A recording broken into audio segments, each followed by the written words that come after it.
जीविका में जुड़ने से पहले मेरा लाइफ बहुत ही कठिनाई भरा था, जिससे कि हम और हमारे पति दोनों मिलकर घर चलाने की कोशिश भी करते थे, तो हम लोग सही से अपना जीवन यापन नहीं कर पाते थे।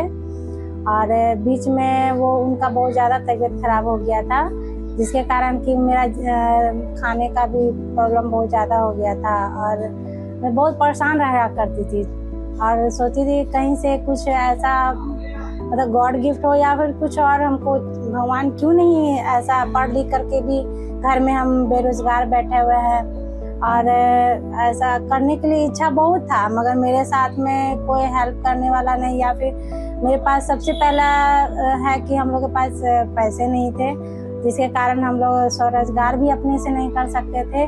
बस जीवन यापन थोड़ा बहुत करके चलता रहता था हम लोग का। और जो भी बहुत सारे कठिनाई होती थी, जिससे कि हम लोग के अपने बच्चे हमारे हैं दो, उनको पढ़ाने लिखाने में बहुत कष्ट आया। एक प्राइवेट स्कूल में जाकर फिर उसको हम लोग सरकारी स्कूल में डालें और दोनों बच्चे मेरे सरकारी स्कूल में पढ़ रहे थे और घर जैसे तैसे चल रहा था। बहुत मुश्किल था जीना हम लोग के लिए। 2014 एक ऐसा समय था जिसमें हमारे गांव की महिला लोग को समूह द्वारा मतलब जीविका द्वारा जोड़ा जाता था। तो होता था महिला लोग ग्रुप बना के जोड़ते थे। हम लोग कहाँ जाती हैं आप लोग? तो बोली एक दीदी थी जो गायत्री देवी हैं, वो बोली ऐसा है कि 10-10 रुपया जमा होता है और मतलब कि आपको आगे बढ़ने के लिए स्वरोजगार से जोड़ने के लिए एक राशि दिया जाता है, जिससे कि अपना आप स्वरोजगार कर सकते हैं। तो हम लोग स्वरोजगार यानी अपना दुकान? तो बोले हाँ अपना दुकान। तो हम लोग ऐसा है कि हम तो 10 रुपया भी बचत नहीं कर पाएंगे, मगर कोशिश करेंगे। तो हमारी सीएम जो है जो ग्रुप में बुलाई हमको और 2014 में हम जुड़े और 10-10 रुपया बहुत कठिनाई से हम बचत करते थे, जिससे कि सिर्फ बचत करते करते एक होता था कि हम घर बैठे सिलाई करते, सिलाई जानते थे पर उतना मतलब कि मेरे पास धागा नहीं रहता था या फिर मेरे पास बहुत सारा प्रॉब्लम आ जाता था, जिसके कारण हम अपना काम नहीं कर पाते थे। तो वो जीविका वाली जो दीदी सीएम दीदी थी, तो हमको बताया कि आप इसमें जुड़े हैं तो आप ऋण ले सकते हैं। तो हम ऋण लेंगे तो हम चुकाएंगे कैसे? जो इतना बड़ी मतलब आप बहुत बात बोल रहे हैं कि ऋण ले सकते, तो लेने के लिए तो आदमी ले सकता है, मगर देंगे हम कैसे? तो बोले आप घर में सिलाई करते हो, आप बहुत कुछ जानते हो, तो आप करके सिलाई उसी पैसे से दे दिया कीजिएगा। तो बोले ना कि ऐसा है कि हम नहीं लेंगे ऋण। बोले नहीं आप 300 रुपया लीजिए, आप धागा एक आता था पहले, तो वो पैकेट में आप ले लीजिए धागा, आपको हुक सुई जो भी लेना है तो आप ले लीजिए, आपका सिलाई होगा तो हम पैसा रिटर्न आपसे ले लेंगे, नहीं होगा तो सिर्फ ब्याज आप देते जाइएगा। तो हमने 300 रुपया से स्टार्टिंग किया, अपना जो फर्स्ट ऋण था तो 300 रुपया से हमने स्टार्टिंग किया और उससे आज हम लेते गए देते गए। हमको मतलब एक तरह से प्रोत्साहन हो गया कि नहीं इसमें लेना भी है और देना भी है, तो इसके लिए आपको मेहनत करना पड़ेगा। तो इसके लिए हम बहुत मेहनत किए हैं अपने घर परिवार में बाल बच्चों के साथ मिल करके। और आज के डेट में हम उस 2014 को याद करते हैं और अब का याद करते हैं। तो मेरे पास 2 दुकान है और मैं अपने पति के साथ अपना दुकान रोजगार अपना चला रही हूँ और मेरे दोनों बच्चे अच्छे से पढ़ लिख रहे हैं और आगे अब अपनी मंजिल पे पहुँच गए। और मुझे बहुत खुशी है कि जीविका एक माध्यम मेरा बना, जिससे कि जो गरीब दीदी है उसको उठने का एक मौका मिला, एक जरिया है। 2014 में तो हमने अपने आप को जीविका में जोड़ लिया था।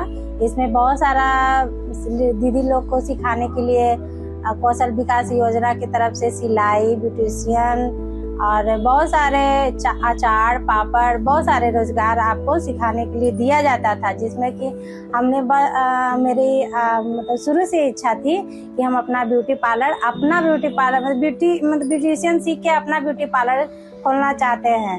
तो होता है क्या कि आप कौशल विकास जीविका के माध्यम से कौशल विकास योजना की तरफ से आया हुआ था, तो बोले आप सीख लीजिए और आपको मर्जी होगा तो लोन लेकर के आप बाहर भी जा सकते हैं, नहीं तो अपना दुकान भी खोल सकते हैं। तो हमने बाहर जाना नहीं पसंद किया, अपने गांव में अपना दुकान छोटा मोटा, सबसे पहले ब्यूटिशियन का दुकान मतलब ब्यूटी पार्लर का दुकान हमने खोला।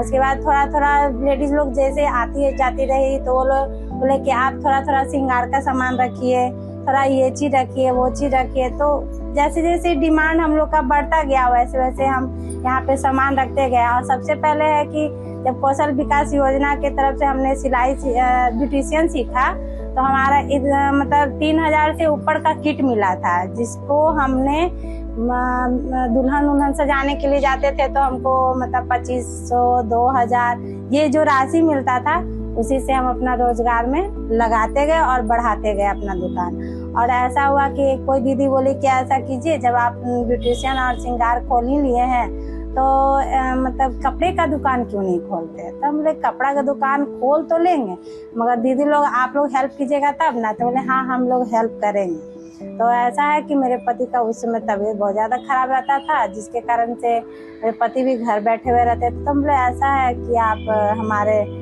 हम दुकान खोलना चाहते हैं। तो मेरे पति देव बोले ठीक है हम हेल्प करेंगे। हमारे एसी दी सीसी दी सब हम लोग को रोजगार से जोड़े। SBP की तरफ से हमने कपड़े का दुकान खोला, एक लोन लिया था और ये लोन जो भी है ब्यूटी पार्लर का वो हमारे SCG की तरफ से है, जिससे हमने दोनों दुकान में अपना जो हम लोग को मेहनत करना था हम लोग मेहनत करते गए और मेरा दुकान बढ़ते गया। ऋण लेना है तो देना भी है और लेन देन करते करते हम लोग इतना आगे बढ़े हैं। अब तक जो हम लोग को SCG राशि, ICF ऋण, RF ऋण जो भी हम लोग को प्रोत्साहन राशि मिला है SCG की तरफ से, वो हम लोग को रोजगार में आगे बढ़ाने का काम किया है। और कल हम लोग को मुख्यमंत्री जी के द्वारा ICF और बैंक ऋण के माध्यम से जो संकुल से हमको प्रोत्साहन राशि मिला है उससे हम लोग को किसी न किसी माध्यम से ऋण मिलेगा और उस ऋण को हम लोग अपने स्वरोजगार में लगाकर और अधिक से अधिक हम लोग आमदनी उससे कमाएंगे।